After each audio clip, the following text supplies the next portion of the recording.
This is Viper 37, going down. Repeat, going down.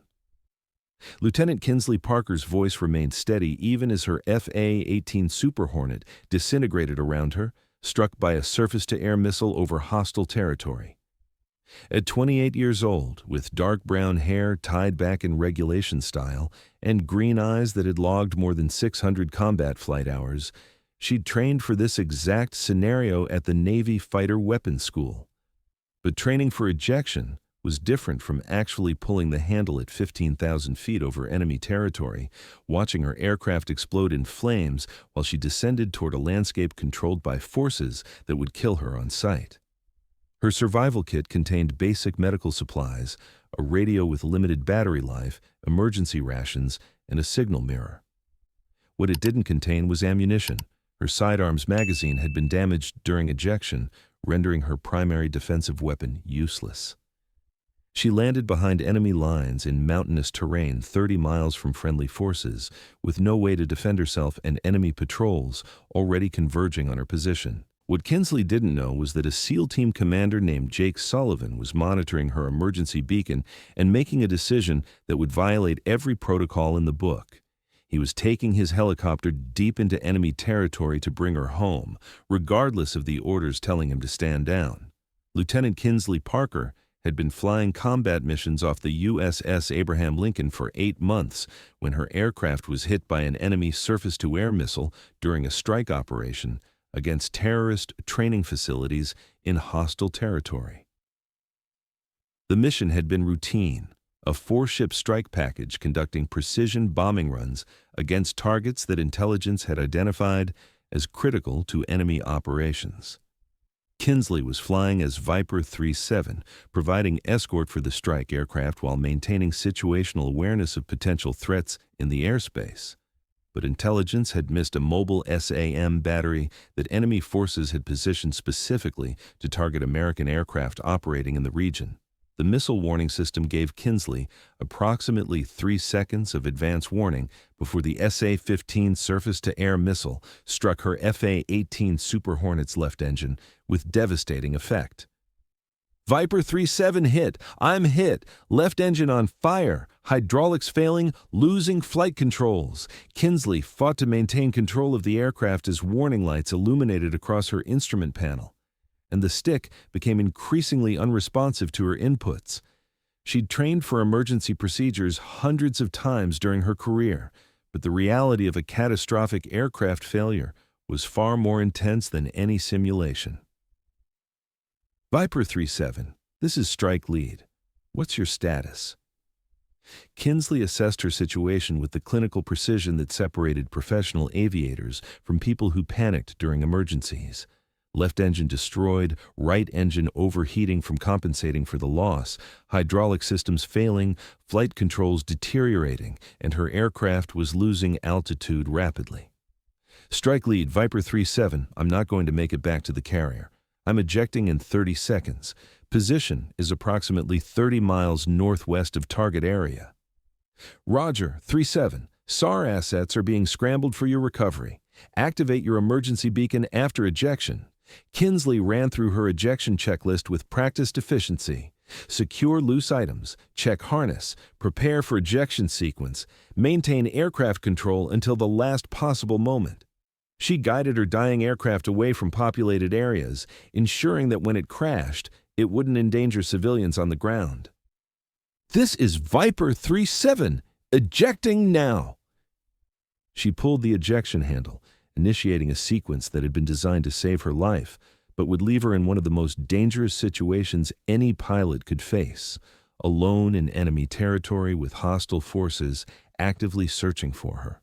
The ejection seat's rocket motor fired with explosive force, carrying Kinsley away from her disintegrating aircraft.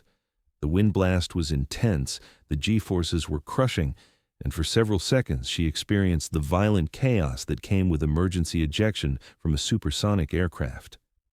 Then, her parachute deployed, the chaos ended, and Kinsley found herself floating in sudden silence toward the mountainous terrain that she knew was controlled by enemy forces who would be very interested in capturing an American fighter pilot. She looked down at her survival vest and immediately noticed a problem that would define the rest of her ordeal. Her service pistol's holster had been damaged during ejection, and the magazine had been torn away by the violent forces she'd experienced. The weapon was useless without ammunition. Kinsley was descending into enemy territory with no means of defending herself. She used the parachute's steering lines to guide herself toward terrain that would provide concealment, a rocky area with enough vegetation to hide her landing site, but close enough to higher ground that she could reach an observation position to assess her tactical situation.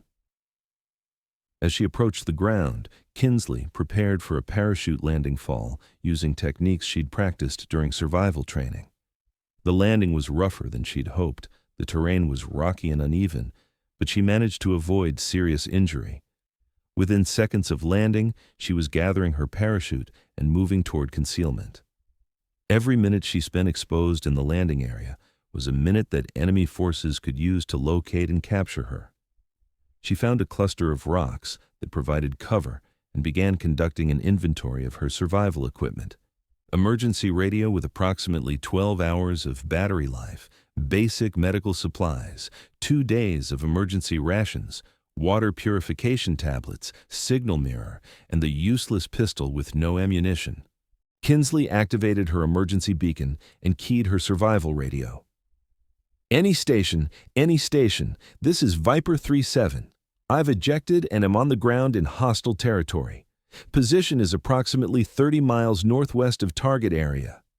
I have no defensive weapons. Request immediate SR support. The response came from the carrier's SAR coordinator. Viper 37, this is Mother. We copy your position. SAR assets are being scrambled, but enemy air defense activity in your area is high. Estimate recovery time is 4 to 6 hours. Find concealment and maintain radio discipline. 4 to 6 hours alone in enemy territory with no way to defend herself. Kinsley assessed her tactical situation with the training she'd received during survival, evasion, resistance, and escape school. She was in mountainous terrain that provided both advantages and disadvantages.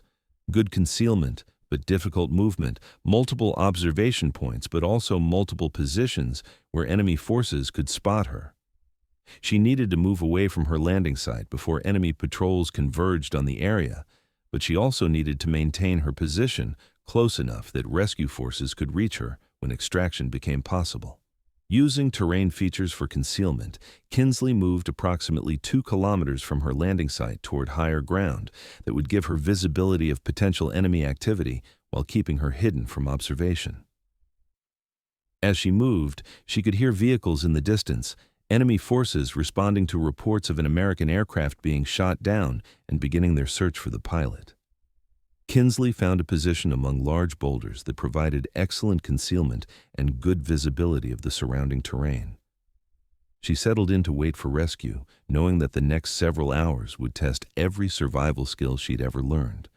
But what she didn't know was that her emergency beacon had been detected not just by friendly SAR forces, but also by enemy units that were coordinating a systematic search of the area where her aircraft had gone down.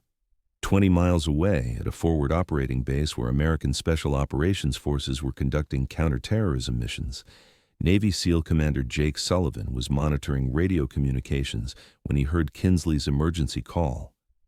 Sullivan commanded a 12-man SEAL team that had been operating in the region for 3 weeks, conducting reconnaissance missions and supporting larger operations against terrorist organizations. His unit wasn't technically part of the search and rescue operation, but he knew the area better than any of the conventional SAR assets that would be attempting Kinsley's recovery. "Commander," announced his communications specialist, Chief Petty Officer Marcus Kane, "we're picking up that downed pilot's emergency beacon. She's approximately 28 miles from our position in an area we know has significant enemy activity." Sullivan studied the tactical map showing Kinsley's position relative to his team's location and known enemy positions. The conventional SAR package, helicopters with rescue swimmers and security forces, would take 4 to 6 hours to coordinate, launch, and reach her position. That was 4 to 6 hours that enemy forces could use to locate and capture an American pilot. "What's the status of the conventional SAR package?" Sullivan asked. Kane checked his communication system. "They're scrambling assets now, but they're dealing with enemy air defenses and coordination issues. Minimum 4 hours before they can attempt recovery." Sullivan made a decision that would violate multiple protocols and risk his entire team. He was going to get that pilot out himself, using his team's MH-60 Seahawk helicopter and SEAL tactical capabilities to conduct an immediate recovery operation. "Kane, get the team ready for immediate departure. We're conducting a direct action rescue mission. I want full combat load, fast rope equipment, and medical supplies ready in 15 minutes. "Sir, we don't have authorization for a SAR mission. Command is going to have questions about why we're leaving our assigned operational area." Sullivan looked at the map showing Kinsley's position and the converging enemy forces. "Chief, there's a Navy pilot alone in enemy territory with no way to defend herself and hostiles closing in on her position. We can reach her in under an hour. By the time anyone finishes asking questions, we'll already have her back." 15 minutes later, Sullivan's SEAL team was airborne in their MH-60 helicopter, flying low-level through mountainous terrain toward Kinsley's position. Meanwhile, Kinsley was discovering that her tactical situation was deteriorating faster than she'd anticipated. Through her concealed observation position, she could see enemy vehicles moving through the area, conducting a systematic search of the terrain where her aircraft had gone down. She counted at least 6 trucks carrying what appeared to be approximately 40 fighters who were spreading out to search for her. Her survival radio crackled. "Viper 3-7, this is Mother. Be advised, we're tracking significant enemy activity in your area. SAR package is being delayed due to enemy air defense threats. New estimate for recovery is 6 to 8 hours. 6 to 8 hours with enemy forces already searching the area where she was hiding." Kinsley keyed her radio with minimal transmission time to avoid detection. "Mother, 3-7, copy. Enemy forces are conducting active search in my immediate area. I may need to relocate to avoid detection. 3-7, recommend you maintain position if possible. Movement increases your risk of detection. Stay hidden, stay quiet, and wait for SAR forces." But staying hidden was becoming increasingly difficult as enemy search parties moved closer to her concealment position. Through gaps in the rocks, Kinsley watched enemy fighters move methodically through the terrain, searching every potential hiding place where a downed pilot might seek concealment. They were approximately 500 meters away and moving in her direction. She had no weapon to defend herself, no ammunition to fight back if discovered. Her only option was to remain perfectly concealed and hope that the enemy search parties missed her position. The fighters moved closer. 400 meters, 300 meters, close enough that she could hear their voices as they communicated with each other and coordinated their search patterns. Kinsley controlled her breathing, remaining absolutely motionless in her concealment position while enemy forces moved past her location. The slightest movement, the smallest sound, would reveal her position and result in her capture. The enemy fighters came within 50 meters of her position, close enough that she could see their weapons and equipment in detail. They were professional, methodical, and clearly experienced in conducting search operations. But her concealment position among the large boulders was excellent, and the enemy fighters moved past without detecting her presence. Kinsley waited until the search party had moved at least a kilometer away before allowing herself to breathe normally again. She'd survived the initial search, but more enemy forces would be coming as they expanded their search area. Her survival radio crackled again, but this time the voice was different. "Viper 3-7, this is Rescue 1. We're inbound to your position for immediate extraction. Estimate arrival in 30 minutes. Prepare for pickup." Kinsley was confused. The conventional SAR package wasn't supposed to arrive for at least 6 more hours. "Rescue 1, Viper 3-7, confirm you're the authorized SAR package. Mother indicated recovery time was 6 to 8 hours. 3-7, Rescue 1, we're a special operations asset conducting immediate recovery. We're not the conventional SAR package. Mark your position with signal mirror in 30 minutes and be ready for fast extraction." Kinsley didn't know who Rescue 1 was, but the prospect of getting out of enemy territory within 30 minutes rather than 6 hours was extremely appealing. 28 minutes later, she heard the distinctive sound of helicopter rotors approaching at high speed and low altitude. She positioned her signal mirror to reflect sunlight toward the approaching aircraft, marking her position for the rescue crew. The MH-60 Seahawk appeared over the ridgeline, flying fast and low, piloted with the aggressive precision that indicated special operations training. The helicopter flared into a hover approximately 50 meters from Kinsley's position, and she saw what appeared to be Navy SEALs preparing to fast rope down to her location. But before the SEALs could deploy, enemy forces that had been searching the area detected the helicopter and opened fire with automatic weapons. 3-7, Rescue 1, we're taking ground fire. Can you move to the helicopter, or do we need to come to you? Kinsley assessed the distance between her position and the hovering helicopter, approximately 50 meters of open ground that would leave her completely exposed to enemy fire. Rescue 1, I can make it to you, but I have no defensive weapons. I'm completely unarmed. Roger, 3-7, we'll provide covering fire. Move on my mark. 3, 2, 1, move! Kinsley broke from her concealment position and sprinted toward the hovering helicopter as the SEAL team provided suppressive fire against the enemy positions that were shooting at the aircraft. Enemy rounds impacted around her as she ran, kicking up dirt and rock fragments, but the suppressive fire from the SEALs was keeping the enemy fighters from achieving accurate aimed fire.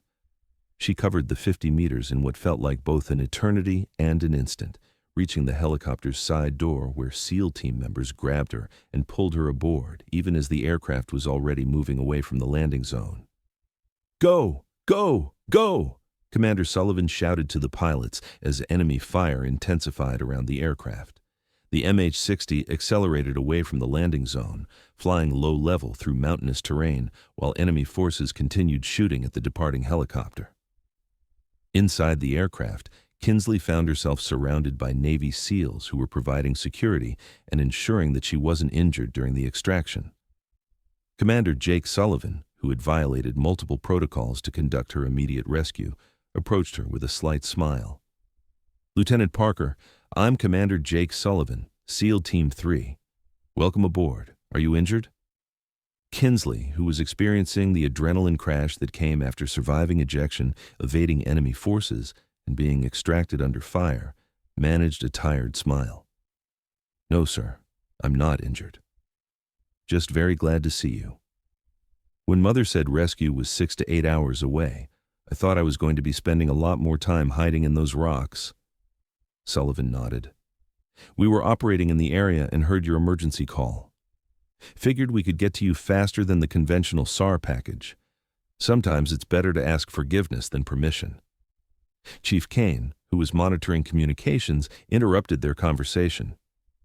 Commander, we're getting some very interesting radio traffic from higher headquarters. They're asking why a SEAL team departed their operational area without authorization to conduct an unauthorized rescue mission. Sullivan smiled. Tell them we'll provide a full debriefing when we land. Right now, we're a little busy bringing a Navy pilot home. 30 minutes later, the MH-60 landed at the forward operating base where Sullivan's team had been stationed. Waiting on the landing pad was a collection of senior officers whose expressions suggested that Sullivan was going to have some explaining to do. But also waiting was the entire crew from Kinsley's squadron who had been monitoring her emergency beacon and praying for her safe recovery. As she stepped off the helicopter, Kinsley was met by her squadron commander, who immediately embraced her with obvious relief. Parker, we thought we were going to lose you. When that SAM hit your aircraft, when you ejected into enemy territory, we thought it was going to be hours before we could get you out. Sir, Commander Sullivan and his SEAL team got to me in under an hour. They pulled me out right from under enemy patrols. The squadron commander looked at Sullivan, who was receiving what appeared to be a stern talking to from a senior officer about unauthorized operations and violating protocols. Commander Sullivan took significant risks to get you out quickly, rather than waiting for the conventional SAR package. He's probably going to face some difficult questions about his decision. Kinsley watched Sullivan defend his decision to conduct the unauthorized rescue mission. "Sir, I need to talk to whoever's questioning Commander Sullivan's actions. He saved my life. He did exactly what needed to be done." 3 hours later, after medical evaluation, initial debriefing, and a shower that removed several layers of dirt from hiding in rocky terrain, Kinsley found Commander Sullivan in the operations center, where he was providing detailed reports about the rescue mission. "Commander Sullivan, can I speak with you for a moment?" Sullivan looked up from the paperwork he was completing. "Lieutenant Parker, how are you feeling?" "Better, sir. I wanted to thank you for what you did. You violated protocols and took risks to get me out of there quickly, rather than leaving me to wait for the conventional SAR package," Sullivan shrugged. "Lieutenant, you were alone in enemy territory with hostiles actively searching for you. The conventional SAR package would have taken 6 to 8 hours to reach you. My team could get there in under an hour. The tactical math was simple." "Sir, I heard you're facing questions about your decision to conduct an unauthorized rescue mission. Some people think I should have followed proper procedures and waited for authorization rather than conducting an immediate rescue.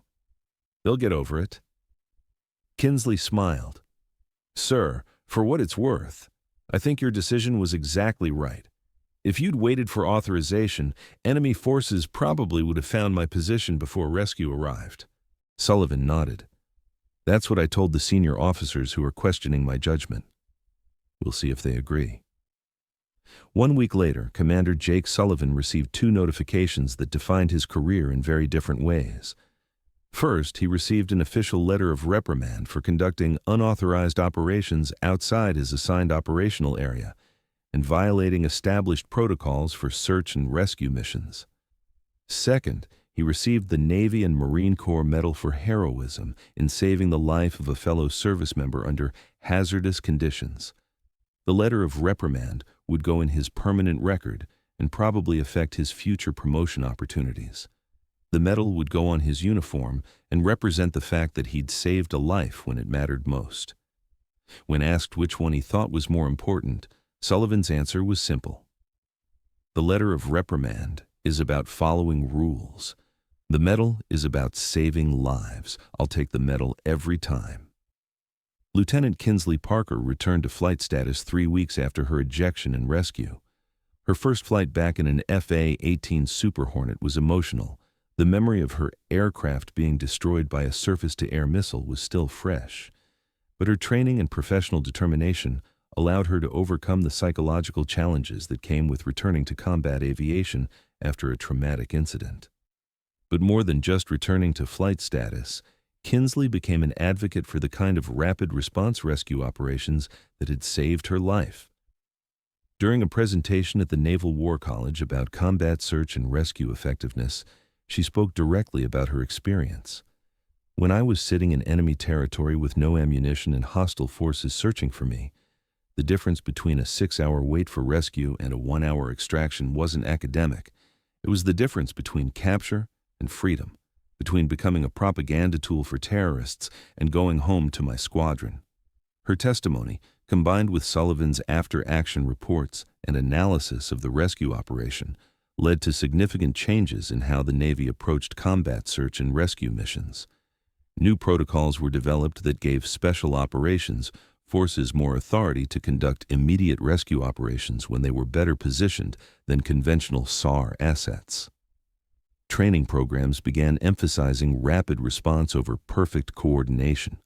Risk assessment calculations were revised to account for the dangers that came with delayed rescue attempts. Commander Sullivan was promoted to captain despite the letter of reprimand in his record, and he was assigned to develop new doctrine for special operations support of combat search and rescue missions. Lieutenant Parker was promoted to lieutenant commander and became an instructor at the Navy Fighter Weapons School, teaching young aviators about survival, evasion, and the importance of never giving up hope even in the most desperate circumstances. Years later, when military historians studied the evolution of combat search and rescue operations, Kinsley's rescue would be cited as a case study in the value of aggressive, immediate action over cautious adherence to established protocols. The story of a fighter pilot who was dropped behind enemy lines with no ammunition and the SEAL commander who violated orders to bring her home became a reminder that sometimes the most important rules to follow are the ones that aren't written in any manual. Take care of your people, act decisively when lives are at stake, and never leave anyone behind. The impact of that rescue rippled through both the aviation and special operations communities in ways that continued to influence military doctrine and culture for decades. New training programs began emphasizing cross-community cooperation between aviators and special operations forces, building relationships that would prove invaluable during future rescue operations. Young officers learned that sometimes the most important leadership decision is knowing when to violate protocols in service of a higher principle.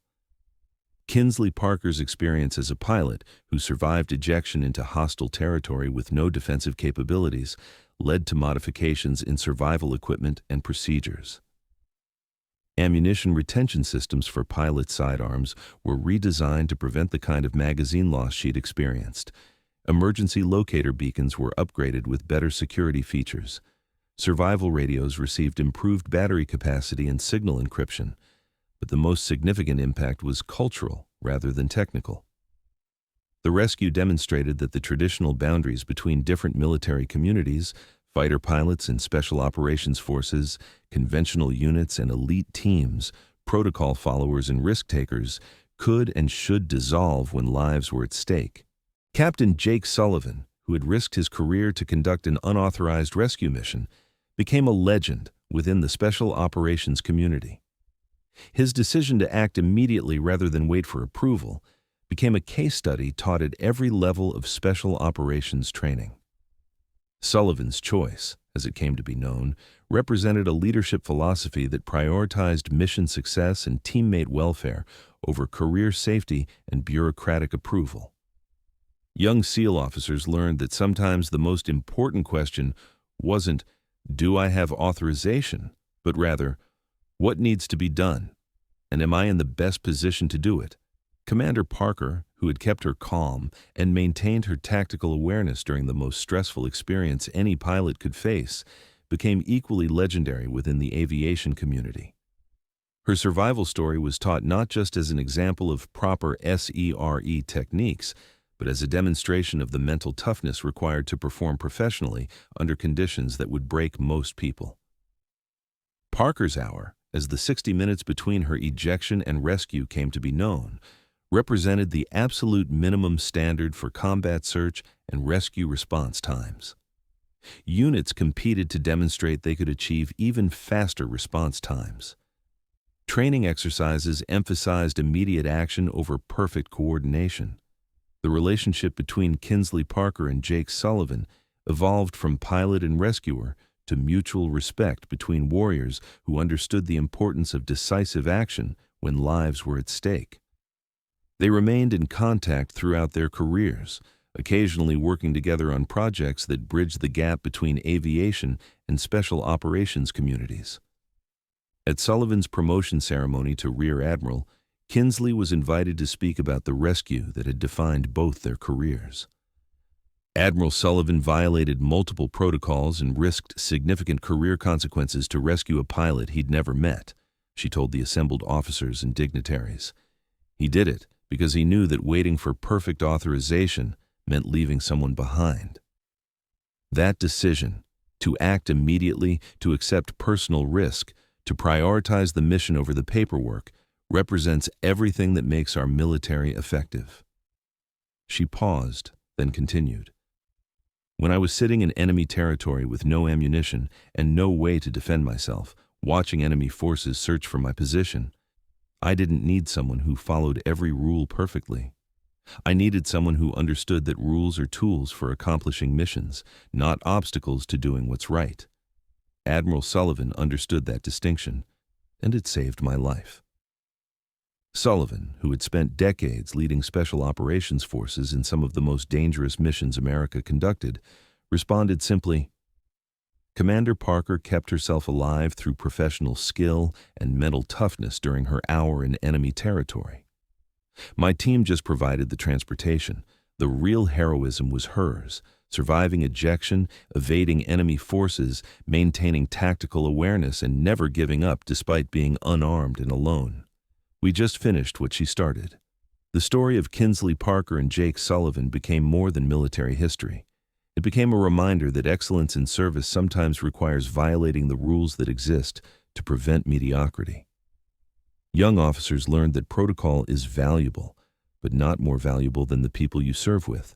Bureaucratic approval is important, but not more important than doing what's right when the moment demands action. Career safety is nice, but not as important as bringing your people home.